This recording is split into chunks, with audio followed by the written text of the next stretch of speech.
This is Open Door with Vince Robinson. In-depth conversations with people who are making a difference in the lives of others here and around the world. Culture is at the heart of who you are. Know your culture, find yourself on Open Door with Vince Robinson. Grand dawning, great rise in Cleveland, Ohio, and the rest of the planet Earth. Welcome to another edition of Open Door with Vince Robinson. I am privileged to have with me Mr. Eddie Sands. He is a chaplain at the Cuyahoga Hill Juvenile Detention Center. And we've just finished the conversation where he was enlightening me on some of the things that he's doing. Now, we were at a place in Cleveland Heights called Rudy's Pub a few weeks ago, and Mr. Sands happened to be there, and he happened to bless the mic with his voice. I wasn't familiar with his work as a musician, but I have rapidly become familiar with it, and I am pleased to share this conversation with you on 95.9 FM. Brother Sands, how are you today? I'm excellent. Thank you for asking, and thank you for having me on this wonderful with this wonderful opportunity on your radio station. Thank you very much. Okay. So in the introduction, I mentioned that you are the chaplain at Cuyahoga Hills Juvenile Detention Center. I'm assuming that that's a major part of your work, but I also know that you are a chaplain, so there's a connection to the church. I watched a video just a few moments ago, and you were at a church, and the music was absolutely wonderful. So we're going to have to talk about your music, but first, let's talk about your history here in Cleveland. Are you a native Clevelander? I am. I was born here in Cleveland, Ohio, which I'm very proud of.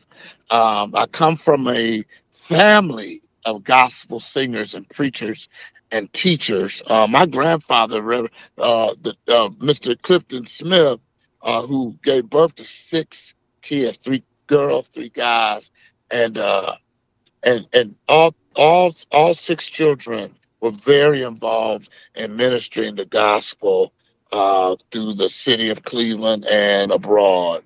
And so I'm very proud of that. I remember growing up as a kid over there off of Inglewood, off of 105. My grandfather was a member of a quartet called the Famous Soul Revivals. And in that quartet, they rehearsed at his house in the living room, old school. And I would have to say that's where I originally got my start in gospel music as a musician in its entirety. Grateful for that. But yes, I am a chaplain, and I love to do the work of the Lord. And my young men at the facility are incredible. I also have the privilege of working under the superintendent, Mr. Marcilio, who is doing an incredible job with our youth there and just opening opportunities, giving them opportunities to work off grounds and to learn and to grasp what the possibilities in their life could be. Mm. What was it that drew you to that work? Well, growing up in the city of Cleveland, though I was raised in a Christian home, and my grandfather, I went astray, got involved with drugs and alcohol, but I always knew that the hand of the Lord was upon my life. And my activities led me to incarceration myself. And so I was involved in a stint at the Department of Corrections myself back in 95 to 1998. I was sentenced to a 5 to 15 year sentence. And the Lord blessed me by allowing me to leave in 3.5 years. But I'll never forget the day I went in, I found out that they were not letting me go. I said, Lord, do not let me leave here the same way I came in. And he did just that. You know, I started out as a high school dropout. This is the real story. You know, a drug addict, alcoholic, homelessness, sleeping in the hallways of King Kennedy and Longwood and the Huff projects. You know, I went in there as a high school dropout, and I got my GED while incarcerated. And I said to myself, I can do this. It's a strange thing when God separates you from society just so he can get your attention and for you to realize you can do this. Now it's up to you to take advantage of those opportunities. And I thank God even to this day for the day that I was incarcerated. Since then, I've been, upon my release in 1998, I decided to go to Columbus, Ohio, where I joined New Salem Missionary Baptist Church. And so we were doing prison ministry, you know, because that was our love and our passion. It wasn't about a job. It wasn't about getting paid. It was about me being in that situation myself and wanting to give back, just to show the men and women that you can make it if you put your heart to it and give your life to God. And so since then, I have a master's degree with a dual concentration. Same guy that walked the streets up and down King Kennedy and down Superior Avenue, the same guy that slept in the projects, abandoned buildings, ice cold floors, 10 below zero, is the same guy that has a master's degree with a dual concentration. Only what you do for Christ will last. Please don't make me preach. I just got off work. Well, I'm curious, Eddie. There was a point while you were incarcerated when the light bulb went on, and you made that decision to turn your life around. What would you say was the catalyst for that? Well, first of all, I always knew that God's hand was on my life. I was raised that way. But while on the street, it was very difficult for me to break away from that trap, that monkey on your back, as they say. But once God has separated me from society after 15 years of drug abuse and homelessness, 3.5 years of homelessness, my eyes began to open up because no longer was I under the control of a substance. And so at that point, I'll never forget it. I said, Lord, June 12th was the last day I ever used a drink or a drug, 1995, June 12th. And I said, Lord, please don't let me come out the way I come in. And so programs were available. I got in every program that was available: AA, NA, Bible study on Tuesday, NA on Monday, Bible study on Wednesday, NA, AA on Tuesday. So every day I did something. Bible study on Monday, NA on Monday, Bible study on Tuesday, AA on Wednesday, Bible study on Thursday, programs on Friday, choir, all of those things. I took advantage. Then there was a thing called the therapeutic community, which allowed you to not only focus on the drug addiction, the TC they call it, but it allows you to focus on your behaviors.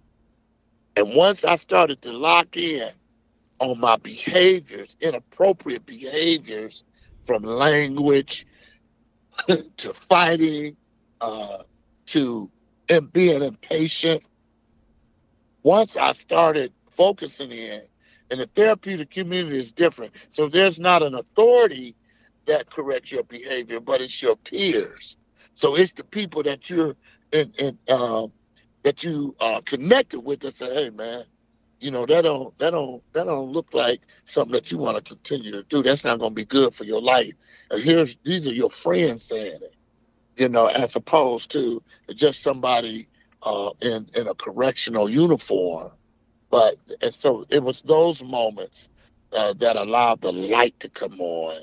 And then I read the Bible, and this is a key point. When I read the Word of God and it explained generational curses, I was able to ask God, and I knew that these generational curses that I had suffered from would be broken through the blood of Jesus.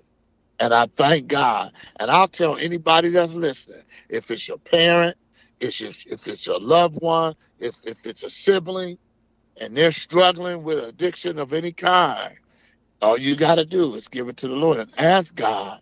Or if it's yourself, Lord, help me turn away from this generational curse. Let me be the first Let me break the mold.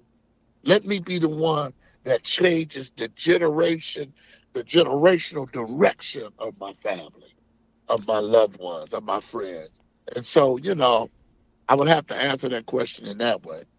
Well, I think it's really interesting when you talked about the support that you got from your peers, because on the opposite end of things, many times it's your peers who influence you to do negative things that put you in the place that you ended up.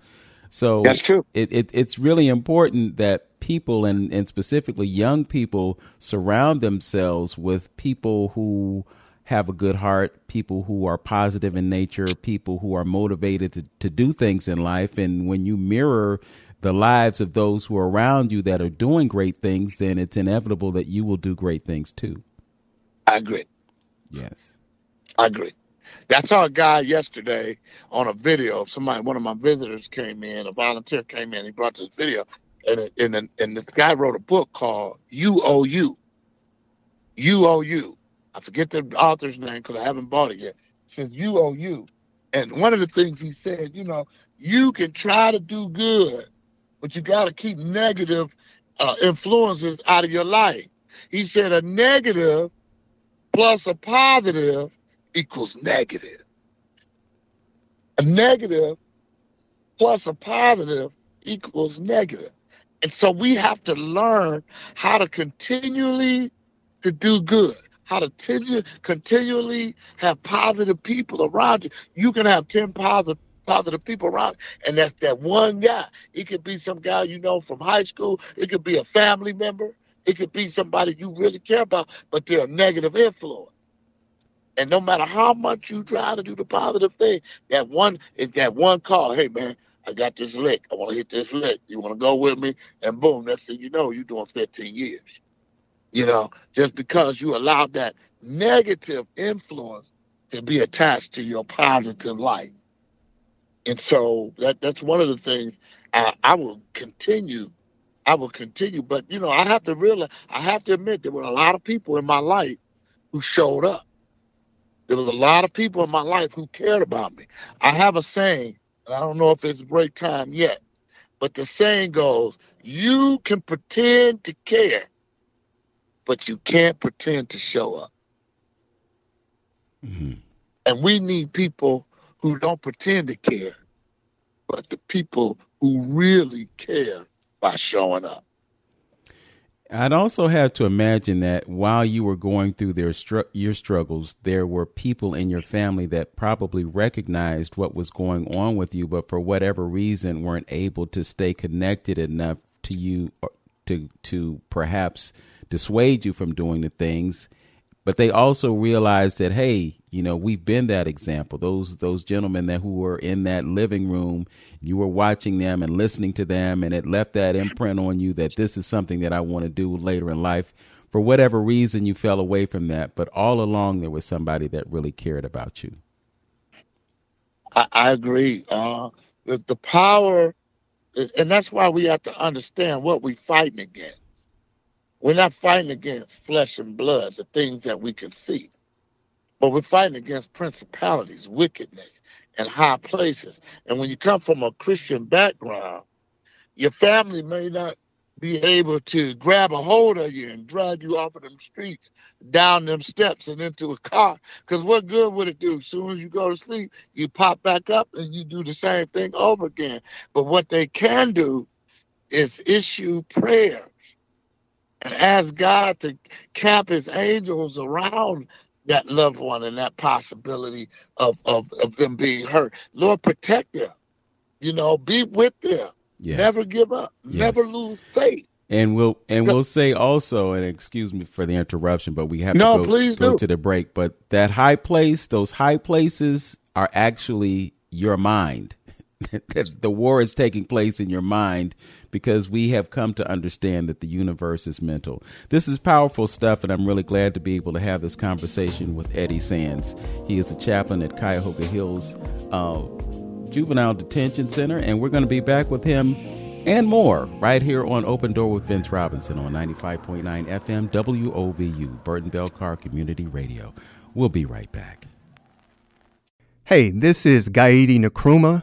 You're tuned in to the best radio station in Cleveland, WOVU 95.9 FM. Our voices united.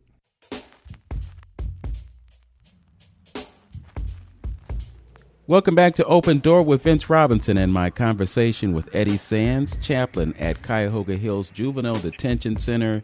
We've been talking about his life, actually, and he shared with us that he spent a few years, as we say, at the university. But while he was in there, he made some changes in his life. You also shared, Brother Eddie, that you actually obtained a master's degree. I think you mentioned that it was in two different things. Could you talk about your educational journey? Yeah, it's incredible. You know, I joined a church called New Salem Missionary Baptist Church in Columbus, Ohio, under the direction of Dr. Keith A. Troy, who was big on education. Now, here's a guy that's fresh out of the penitentiary, right? And I joined this church, and this church embraced me. They didn't judge me. They didn't crucify me as a ex-offender, but they embraced me, and they said, whatever you need, we'll be there for you. And that's one of the things that I think some of the churches are missing, man. You know, we're quick to judge, but we're not quick to help.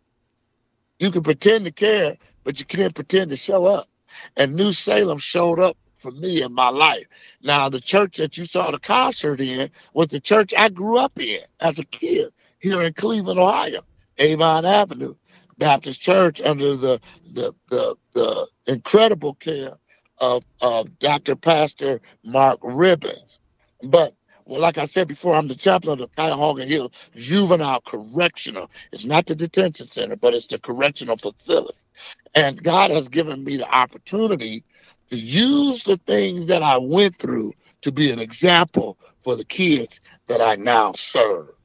Now, I thank God for the opportunity of going to college. Like I said, Dr. Troy was very instrumental in my education, and just the people that were in the church, in the room, in the community of my church that inspired me. You know, I've never been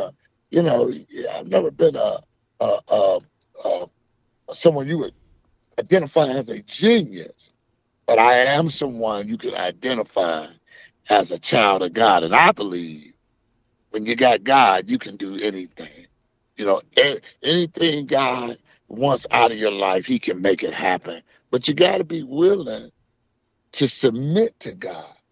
You know, you got to be willing to ask God to take over. I went to Ohio Christian University in Circleville, Ohio, where I'm proud to be a graduate. And at first, it was a little tough. It was a little tough, but I had people in my life. I remember there was a family. One of my church members was a mathematical teacher. She was a teacher of mathematics, and I went to her and said, "Hey, you know, I'm kind of struggling in this class. Will you help me?" Do you know that lady and her husband allowed me to come over every day for 9 weeks, even on Valentine's Day, and I got an A- in that class. And so we got to understand that you may not have all the tools, but we got to be in a position where we're willing to help others get to where they're good. And I guess the moral of that story is we never get to where we arrive to alone. You never make it alone. God is always willing and available to place people in your path to help you get there. And so I thank God for the dual concentration of pastoral counseling, which I use every day, and the opportunity through theology, which I use every day. You know, it was incredible as a member of New Salem Baptist Church and doing prison ministry, going into the prison, singing and sharing the gospel. I always said, boy, I wish I could do this for a living. I wish I could do this for a living. And so being under such great tutelage at New Salem, Maryland, Dr. Marilyn Ruffin, Dr. Milton Ruffin, and Tracy Robinson, and all of these, Dr. Howard Washington. I mean, I could go on and on and on with people who took time with this ex-offender, this ex-drug addict, this dope fiend who God had dusted him off, shook him off, and placed his feet on solid ground. But I will always remember, and part of the keys, people say, how did you do this? How did you do that? Because every time God did something for me or opened the door, I always said, to God be the glory. Never tried to take credit for something that I didn't do anyway. God did it. God did it. And so, everybody doesn't have the avenue to higher learning. But I tell you, Milton Ruffin once told me, he said, Eddie, your talent will get you in the door, but education will keep you there. Gosh. And so it helps to have a little piece of paper. And my pastor said, all the piece of paper says is that you're teachable. And that's what I want to be known as, somebody who don't know everything but can be taught and is willing to learn. Well, I would have to say that probably, and this is just my perception based on what you share with me, one of the most meaningful things about what you do is the fact that you can speak from a personal perspective, so that you're not just talking to people about things that are theoretical, but you're referring to something that you've been through, so that you know the possibilities, you know that you can turn your life around, and you can share that with authenticity with the young people that you serve. Yeah, it's a war out here, man. And like I said, it's not flesh and blood. And you mentioned, there's a war inside. T.D. Jakes preached a sermon years ago while I was in prison. He talked on the subject, the enemy, inner me. So long as I was out in society prior to my incarceration, I was fighting a battle, man. Satan was trying to destroy me, but it was all because of the decisions I was making every day. It was the decisions, it was the struggles, it was the habits that I created. So I wasn't just fighting against the outside, but I was fighting in the inside, the inner me, inner me. The enemy, inner me. And so we have to understand that change starts on the inside. And some things we can't do on our own. We have to call on the name of the Lord. Yeah, I like to sing a little R&B. Yeah, I love gospel music. But more importantly, I love the word of God, which was the very thing that changed my life.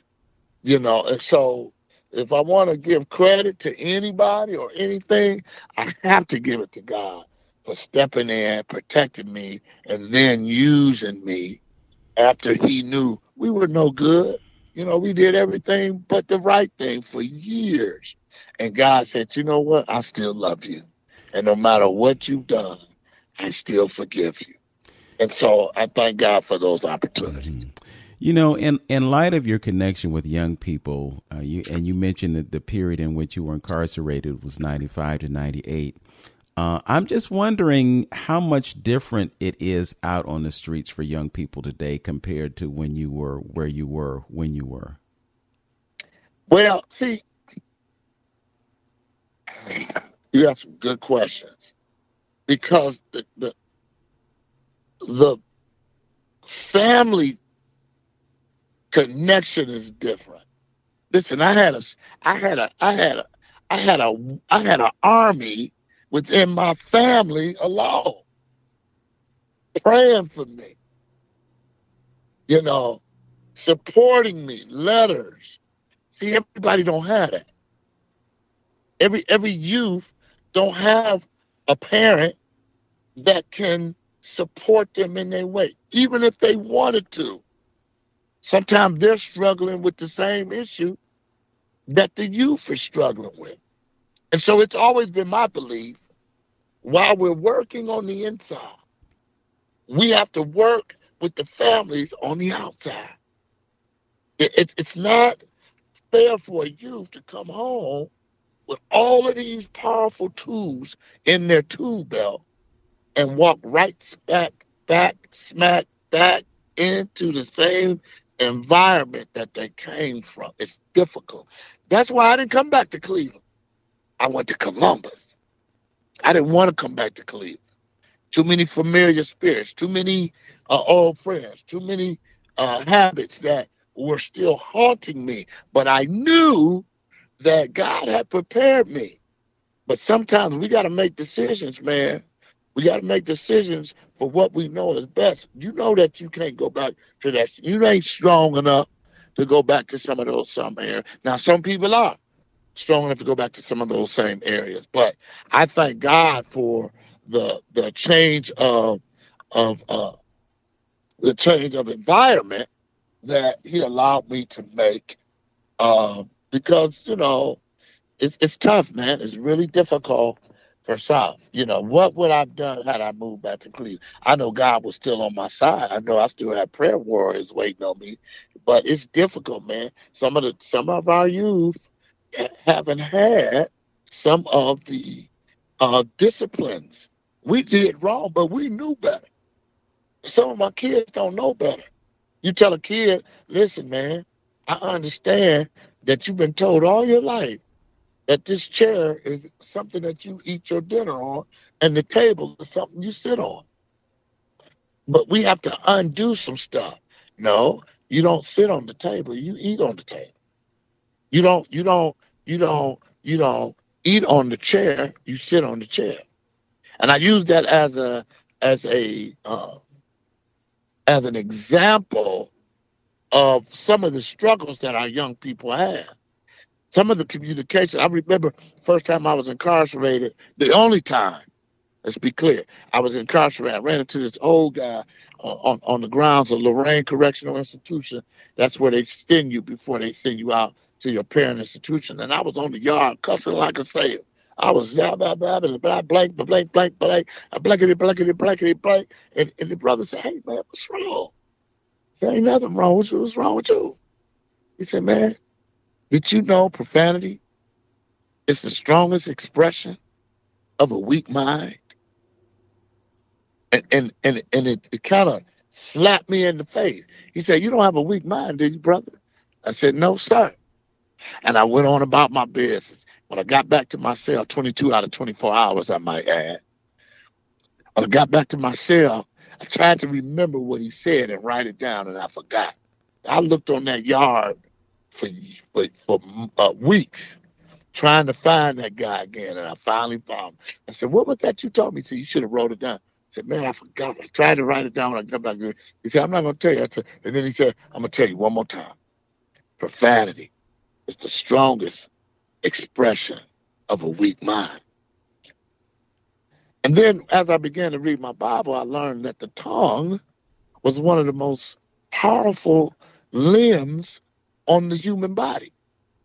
It's one of the most difficult to control on the human body. It's the tongue that starts wars. It's the tongue that breaks up families. It's the tongue that begins that process for divorce. It's the tongue that causes wars in China and wars in Israel and wars in Afghanistan, wars in various parts of the world. It's the tongue. It's what people say. It's what feelings were hurt. It's all behind the tongue. Yes.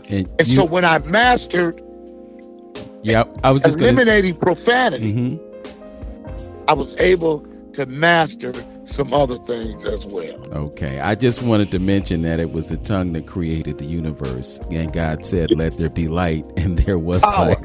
Yes, indeed. Yeah. That great point. Well, God is spirit. Yes. God is spirit. He spoke it into existence. Right. And he created the tongue. But you're absolutely right. Yeah. He spoke, and the world came into existence. He spoke, and the universe was created. He spoke, and the water started filling those deep canals that he spoke, and mountains were emerged. Exactly.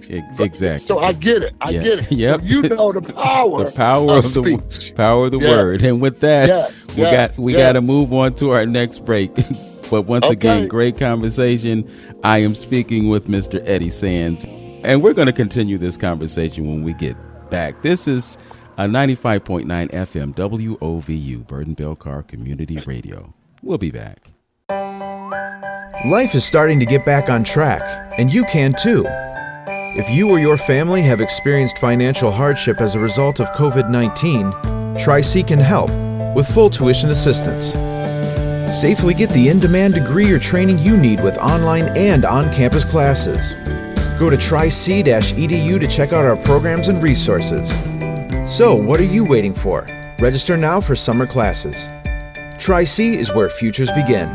Hi, this is Gerard Amir Shakir, and you're listening to 95.9 FM, Our Voices United, Burton-Bell Carr Community Radio. Welcome back to Open Door with Vince Robinson and my guest, Eddie Sands, the chaplain at Cuyahoga Hills Juvenile Correctional Facility. I finally got it right. Thank goodness for that. Bravo.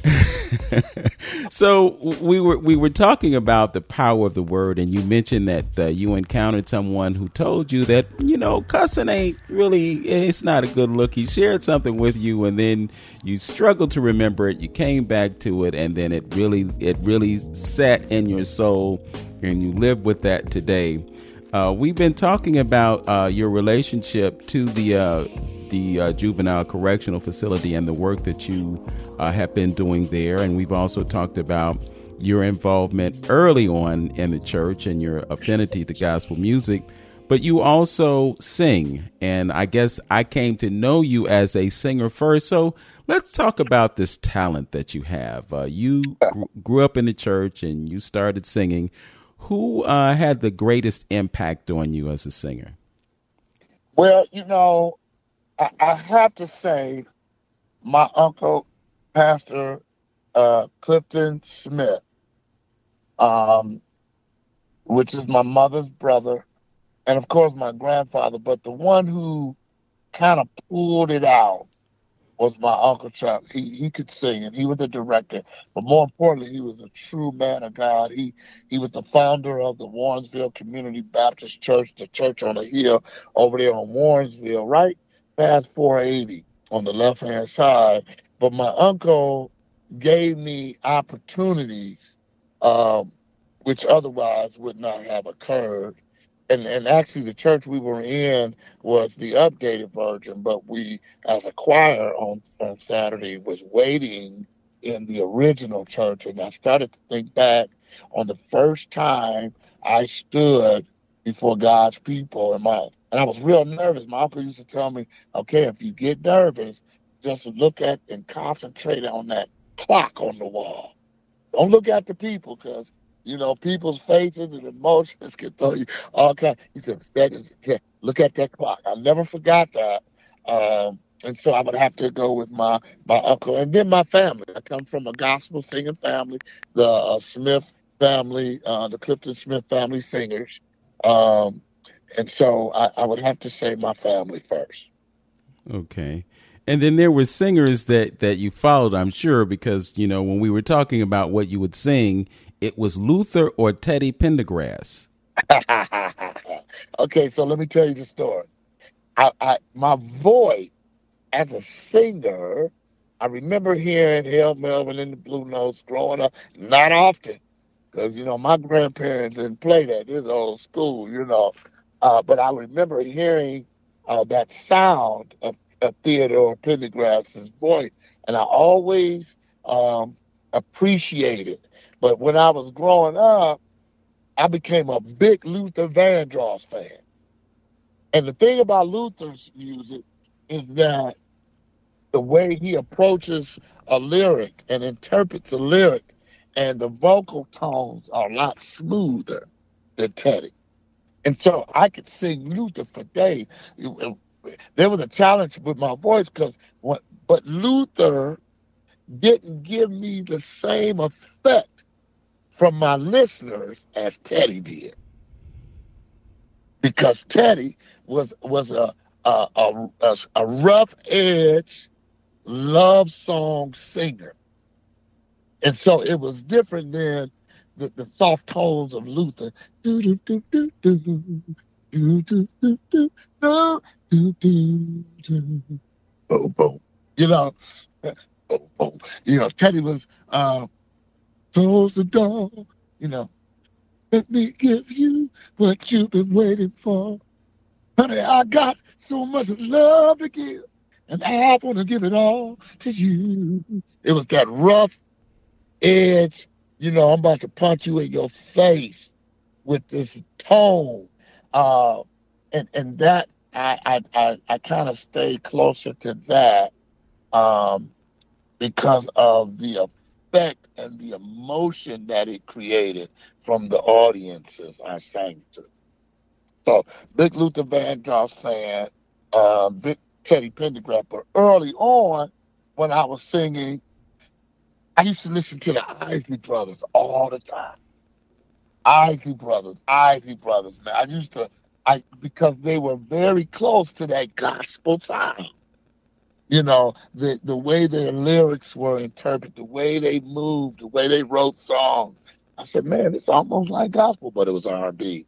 Of course, being raised in Cleveland, Ohio, you can't forget about the mighty, mighty, mighty OJs. Come on now, you got to give credit where credit is due. Gerald and his great success. As a matter of fact, I was growing up during the struggles on the streets with addiction and everything. I auditioned for a statewide talent show that Gerald put on, and I won first place. One of the big moments in my earlier life, but that's prior to me and going and getting, prior to incarceration and being free in my life and free in my mind. But yeah, I would have to give credit to all of those singers, man. I remember talking to Eddie once. He told me this is the rebirth of Eddie Sand. Eddie told me I was playing the role of Eddie Levert in the Gerald Levert story, Baby Hold On to Me, on Broadway and in Houston, Texas, and New Jersey at the New Jersey Symphony Hall. He said, Eddie, let me tell you something. When people want your sound, they have to call you. He said, you have to develop a sound that is original of your own. Now, you can play me, but if they want Eddie, they got to call me. They got to call Eddie Levert. Now, you can play Eddie, but there's only one Eddie Levert. And I learned from that. I learned from the fact that he shared that Gerald worked very, very hard, him and the group Levert, for him to develop his own sound. You remember when Gerald first came out? You didn't know whether it was Gerald or Eddie. But Right. Gerald worked so hard. Now he's separated himself and working with the great Tony Nicholas, who's an incredible friend of mine. He was playing at your facility, the place that you were at a couple of weeks ago. He played there last night. And just an incredible guy, man. But I learned so much from these different artists. And when it comes to performances, I could go on and on with my training at Caramoo and being under the tutelage of Mike Malone, who has since passed on. He was the founder of the Duke Ellington School of the Arts in Washington, D.C. Uh, uh, I can talk about George Faison, who's a very good friend. He's the first black man to receive a Tony on Broadway for a musical. And the musical is named The Wiz.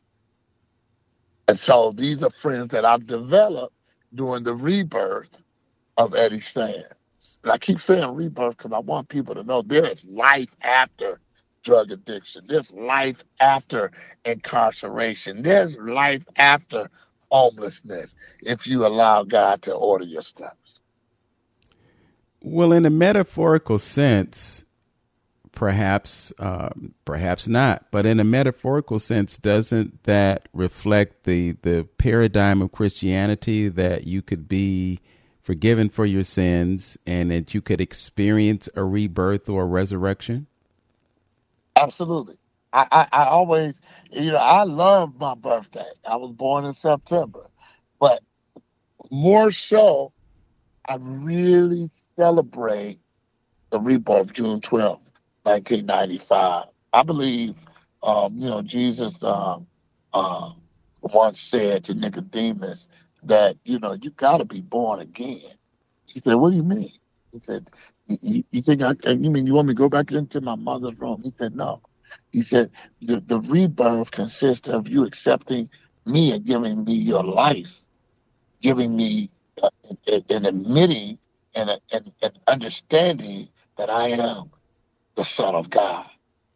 And when you confess with your mouth and you believe with your heart, you will be born again. Now, there's some things that go with that, man. You got to have faith that God is going to keep you. It's one thing to accept the Lord, but it's another thing to have faith that He's going to keep you and keep walking with the Lord and talking. He never gives up on us, but sometimes we give up on Him. And so, yes, I have to agree with you in that statement alone that carries its own power. Carries its own power. Yeah. So. Yes. So I have to rewind just a little bit. You mentioned a competition that you were in that was sponsored by Gerald Levert, and you actually won first place. Do you remember that? Well, I'm just wondering, was it something that happened here in Cleveland? Because I missed out on it, but I'd love to hear about it. Yes, it happened at a place right on Lee Road. I forget the name of the place, but it's across from the shopping center on Lee and Harbor right now. It used to be next called to the Marshall. Huh? Used to be called the Chic. Well, that was one of the names. Okay. And then it took on another name. What was it? I don't remember the last name because we performed there. The Jazz Poets actually performed there one time, and it wasn't the Chic. It was a new iteration of that club. But I know exactly what you're talking about. Yes. And so Gerald was very gracious, but unfortunately, and I'm not gonna blame Gerald because Gerald was a good investor. He made good investments. Sometimes when you're dealing with a guy that got this talent, but he can't, you don't have a way you can contact him because he's living on the street. You don't have a way to, you can pull him off the street, but maybe you can't pull the street out of him. And so, God had a way of, making things happen in spite of, and that's the joy of what God has done in my life.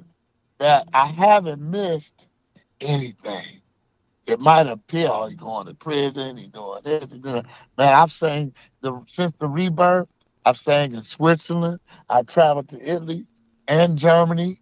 I have been on the big screen with Forrest Whitaker. I've been on the big screen with what's the name of these? Several artists. Forrest Whitaker, Tyrese, Tyrese. Who else worked on that movie? Tyrese Gibson, Nas, and do you remember the lady that played the Queen on Black Panther? Was that Angela Bassett? Say it again. Angela Bassett. Say one more time. Angela Bassett. Let me tell you something. And when you work with the Forrest Whitakers and the Angela Bassetts and the Jennifer Hudsons, right? We were all on the set for about 3 months. 2.5 months every day. Okay. I'm working. And not only... I know you ready to go. I gotta stop. I gotta stop because I want to hear it all, and I don't want to have to cut you off. So, I understand. Yeah, so we're gonna talk more about this film experience that you've had, and also your travels in Europe, because it's really profound that kid from Cleveland that got locked up for 3 years ended up on Broadway, ended up in Europe, ended up working with folks that did one of the most profound movies that black folks on this planet have ever seen. We're going to talk about that and more when we get back. Sounds good to me. All right. I'm talking with Eddie Sands. He is a musician. He's also a chaplain. We're going to continue our conversation right here on 95.9 FM WOVU, Burton Bell Car Community Radio, right after this. Ohio is our home. and it's full of family we're proud to care for. With more than 200 locations, Cleveland Clinic is growing to bring world-class care to your community. From Canton to Avon, and coming soon to Mentor. Whether it's sniffles and sneezes, or something more serious, big or small, we're always near you. For every care in the world. Schedule your care today at clevelandclinic.org/access. This message was brought to you by WOVU 95.9 FM, Burton Bell Carr Community Radio. Welcome back to Open Door with Vince Robinson and our final segment with Eddie Sands, chaplain at Cuyahoga Hills Juvenile Correctional Facility and a singer par excellence who had the opportunity to rub shoulders with Forrest Whitaker and Jennifer Hudson. I happen to know that because it's on his Facebook page. He mentioned Angela Bassett and a few other folks that he's just dropping these names so liberally, but we really want to hear about that experience. So talk about how you got that opportunity. I'm so glad you asked, because I mentioned a couple of my directors in the past, but I have a current friend. His name is Otis Salid. He is one of the world's greatest choreographers that we have ever seen known to man. He studied all over the world. He's also a part of an organization called Broadway Dreams. He choreographed Living Single with, what's her name? Big Les. What's the lady's name? Big Les. Leslie. Yeah, no. The Living Single. Living Single. Well, she used to be a rapper. Okay. Her name is Queen Latifah. Queen Latifah, but the sister who was doing the dancing at the during the intro of that show was Big Les. Yes. Yes. Well, Otis choreographed her. Okay. So when you see her, you're watching Otis. That's his choreography. Mm. Okay. Do you remember the dance scene in Malcolm X, the movie? When Denzel was in that club, and they were swinging. You're gonna take my black card from me. I haven't seen Malcolm X yet. Hey, no. I'm not gonna take it from you. I'm gonna add it to you. Okay. So when you get the next opportunity, you need to watch Malcolm X the movie. Okay. And then again, you will watch Otis Salih doing one of his greatest pieces, training all of those dancers and great choreographers. The name of the movie was entitled Black Nativity, the movie shot in New York City. What an incredible experience. Now, I can't continue talking about Cleveland, talking about Black Nativity that shows every year during Christmas time, like the Miracle on 34th Street. 34th Street, Frosty the Snowman, The Grinch That Stole Christmas, right? You got all of those movies that's been playing for years. Well, Black Nativity is the latest version of something like that. Why? Because it plays every year. And thank God, 3 times a year, I get a royalty check for the rest of my life. Come on, put your hands together. Hands together. God, thank you. And so I didn't do it alone. I did it with a cast of incredible artists and singers. And so here it is. I got a friend here by the name of Bernita Ewing. Right? We did a play together called Gospel at Caramoo. And that's where I first met Otis Salid. And he gave me the privilege of, when they did a fundraiser in L.A., at the Wilshire E-Bell, which is a historical theater for many reasons, but one of the reasons was that it was one of the first black theaters that allowed blacks to entertain, but blacks could not come to the show. Mm. They could not come through the door, but they could perform. That happened in L.A. And the gentleman that featured and asked for me to come by his grace is a guy by the name. Oh, he is a Caramoo graduate. He plays the role of the chief surgeon on Grey's Anatomy. James Pickett is his name, right? And when he came and saw Black Nativity, him and Otis Salih gave me an opportunity to do gospel in LA. And after that opportunity, a couple of years later, Otis called me and said, "Hey Ed, you want to do? I'm doing Black Nativity in New York." And I'm thinking he's talking about the play. I said, "Otis, yeah, I don't know if I can find a support for finding a place to stay and be able to maintain my financial business in New York and in Columbus, Ohio." And he said, I said, I don't know if I can do a play, Otis, man, because sometimes it's depending on what it is. And he said, no. He said, do you want to work with Jennifer Hudson? I said, yeah, I want to work. He said, you want to work with Angela Bass? I said, I sure do. He said, Eddie, this is not the play. It's the movie. He said, but there's only one thing. You got to make the audition, right? And before he hung up, he says, but I am the one conducting the audition. Mm. No, hey man, let me tell you, that make you want to run right there. Right. And you're talking to the same guy that slept in abandoned buildings in King Kennedy and on Superior Avenue when the concrete floors was 13 below zero. Same guy. And that's why I always say, be careful how you treat people on your way going up, because they'll be the same people you'll meet on your way going down. We have to understand that people are God's greatest creation. And no matter what their circumstances is, when you see a homeless guy and you're walking past him and you let your window up and you speed up, you're speeding up on me. When a guy asks you for $1 to get something to eat, you don't know whether he's going to get something to eat or something to drink. But you speed up and you turn your nose up. You're turning your nose up at me. The way you treat people, man, you don't know what their future is. You don't know what their future looks like. So please, my brother, please, my sister, anybody listening to me, be kind to those who live in tenement dwellings. Be kind to those who have fallen or who have fallen into diverse temptations, who have fell by the wayside because of addiction. A lot of times they fall under the addiction because they've been hurt so bad that they don't know what else to do. They don't have a relationship with God. Don't be unkind to people. I just wrote a song entitled, I Can Do All Things. And one of the lyrics says, I want to love everybody, even if they don't love me.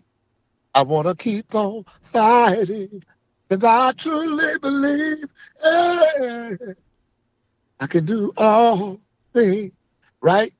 And sometimes you have to get past the hurt, get past the people that mistreat you, and still love them anyway, and still love them out of the blessings of your heart. And so I thank God for all he's done for me. Thank God for my mother, who's still living and loving and caring my sisters. I come from a family of 3, my immediate family. And I just thank God for every opportunity he's ever given me. And I want to do a concert here in Cleveland for the homeless. Yeah, I want to do a concert, a fundraiser for those in Cleveland who are homeless and living in tenement dwellings. I believe we can make a change. I have a friend by the name of Nina Bradley who's the founder of an organization called NORA, North Ohio Rehabilitation Association. And she's helping the homeless. She's helping addicts. And it's right on 55th Street. And we need to gather ourselves together to reach back, man. How did you come from a life of despair like I have and not be willing to reach back and give to the same community from which I once belonged? And so I thank you, man. I thank you for this opportunity. Yes. And I want to give you an opportunity to reach out to the folks in the listening audience and let them know how they can connect with an opportunity to help this organization and the cause before we finish. Well, listen, I have a phone number that's it's available to the public. It's 614-668-7929. You can call me there if you want to do something for my community, young people that I work so incredibly. Sometimes it's exhausting, but more importantly, it's rewarding. It's rewarding. If you have an idea, if you want to support the future, I'm gonna get together with a Jay Sean champion or somebody who can help me, get the right sound for the community that lack support. My number is 614-668-7929. You can look me up on Facebook, Eddie B. Sands. Pull me up, give me an inbox. And if you can't do anything, you can always pray. I have another business that's getting ready to open up in the spring called Busy Bees Barbecue. Have you had any of my barbecue, sir? I just happen to be on a plant-based diet, so I would probably pass on the ribs. But for those who enjoy it, you just killed my thunder. But I'm sure it's good to those who consume it. But you know what? I have to be careful, and I'm gonna tell you why. This interview was about the work of God. This interview was about the success that God has given me, allotted me by His grace and mercy. Let's do another interview, maybe, if you think this one was worthy of it. And then we can talk about Busy Bees Barbecue next Saturday over there on Lake Shore. I'm going to do a pop-up from 11 o'clock to 3 o'clock. That's a place called Timbers Social. You can look it up, Timbers Social. I don't have the address in front of me because when I began this interview, I was in motion. And so, but I really thank you for the opportunity. Anybody feel free. I have not grown, and I hope I never do, to a place where somebody can call me and say, I heard your interview. Can you pray for my son? Call me, 614-668-7929. Hey, chap, I heard you on the interview, and my kids just got out of prison. Call me. If you need somebody to pray and give you some advice, I know people who are hiring ex-offenders. Hey, chap, man, I got a little cousin that's on the street, he's homeless, he don't think he's going to make it. Call me. I got enough time to speak to anybody who's going through. And so thank you again for this wonderful opportunity to speak to the masses. Well, I just have to underscore the importance of what you're doing. Just in the recent past, there was a program at the East Cleveland Public Library, and it was sponsored by Mountain Movers Project, which is an organization that serves 3 different communities, Baltimore, Maryland, Cleveland, and East Cleveland, Ohio. And there were some young men who were involved in that program. One of them was formerly incarcerated, and part of their mission is to reach out to those who are coming back into society after having been incarcerated. And it's really amazing when you observe the personality, the behavior, and, just basically the presence of someone who has turned their life around. And, it's just a beautiful thing to witness. And it just speaks to the reality that anybody can turn their life around. We can't dispose of people because we look at them in a certain way. We judge them. It's not on us to judge them because we don't know what the circumstances were that led them to make the choices that they made. And many times they're acting from a place of trauma, of a place of injury, a place of being broken and not whole. And they need something to restore them. And that thing that restores them is the Creator, God, Jesus, whatever name you want to ascribe to that entity. That's what it is, and we're thankful that we're able to see those changes happen in folks. Eddie, it's been a pleasure to have this conversation with you, and I certainly do hope that folks take you up on that offer to provide assistance when it is necessary. Thanks for joining me on Open Door. And to those, go ahead. No, I just want to say thank you. I appreciate what you're doing. And I appreciate all the people you're helping. Sometimes you may not see it. Right. But God is working through you as well. Absolutely. And to those who are listening, as always, know yourself, love yourself, be yourself. Make today your absolute best day. Peace.